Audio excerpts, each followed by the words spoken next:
So I did it. I bought the new Mac Mini with the M1 silicon chip. And let me tell you, just right off the bat, it's the best decision I've made so far. And actually, funny story before we get into the video really quick.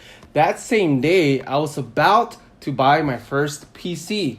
I've been a long time Mac user, but as I start to get further in my career, as I start to wander into different fields, the Macs just weren't doing it anymore. And if I wanted a computer, a Mac that was fully spec'd out with the things I needed it to do, you're looking at about $6,000+ and I just couldn't do that. So that's why I was exploring getting a PC for under $2,000, and it would be a beast of a machine. And I was actually ready to order that PC that same day that the new Apple event came out, and I wasn't expecting it. It just came up in my feed and I looked into it, and that's when they announced the new M1 silicon chip, and it was a no-brainer. I instantly had to buy, and here we are with the new Mac Mini. And I just want to do a quick review. This is my first video on this channel, and I just want to let you guys know what I think about it, what I use it for, and if it's something that you should get. I'll make it as simple as possible. I'll cut through the BS, I'll cut through everything and just get straight to the point.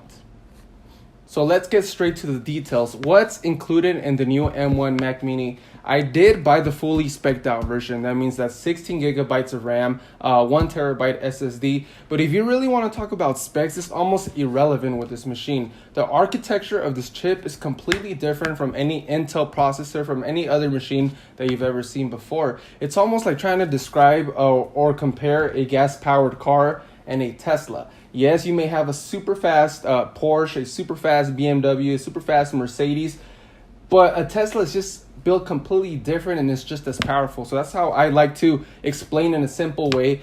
Some people may say, it's a 16 gigabyte RAM. It's not even 32. It's not 64. It's 1 terabyte. You need at least 3 terabytes of SSD. But really, this is more than enough. And people who are super PC junkies, they'll be like, well, I can't put extra RAM. I can't upgrade. Me, I'm a full stack designer. I like things to be as efficient as possible. I don't want to worry about the hardware. So this is an all-in-one included chip. So it was a no-brainer. It's good for me. I don't worry too much about the numbers because this chip does it all. And when I mean all, I mean it does it all. So what is it that I use my Mac for? What do I need it to do? This is the main reason why I was even exploring a PC, because previously I had a 27-inch, that regular iMac, I think is a late 2015.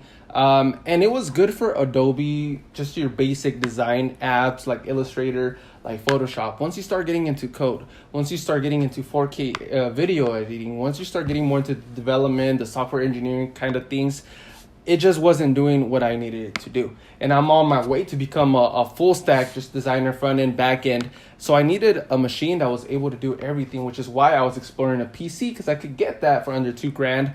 This, if I wanted a Mac, previous the M1 chip, to do that, I was looking at about a $6,000 bill. So I couldn't do that. So I need this to be able to do my design jobs. I need this to be able to do video and photo editing. I need to be able to do coding on this machine. And this does it all. And getting this machine was seriously a lifesaver because I was fully committed to getting a PC, but everything I own is Mac. I have an iPad Pro, I have an iPhone, I have everything is Mac. So I was dreading leaving Mac, but it just wasn't doing what I needed to do until the M1 chip came out. And now I can say I'm going to be a lifetime Mac user because the M1 will only get better. This is version 1. V1 of the M1, so I know that future M1 chips or other iMacs that are going to be made are just going to be simply amazing. So I can't wait for that. But for now, this is going to do exactly what I do. And what I'm the most excited about, and I know every Mac user can agree with me, is I'm super excited because I can use Google Chrome with no issues. I can open up as many tabs as I want, use the extensions, and there's absolutely no lag in my computer. Later on, I'm going to do a full-on review using my favorite tech stack, using all my apps that I use, and seeing the performance. This is just a simple review, just why you should get it and why you should consider it. But it does everything. So what's the final verdict? Do I recommend the new M1 Mac Mini, the new MacBook, the new MacBook Air? Absolutely. If you're a designer, if you're a full stack developer, if you're anything in the tech, this is not a drawback at all. Like I said previously, if you had $5,000 plus to spend, I would say don't go with Mac.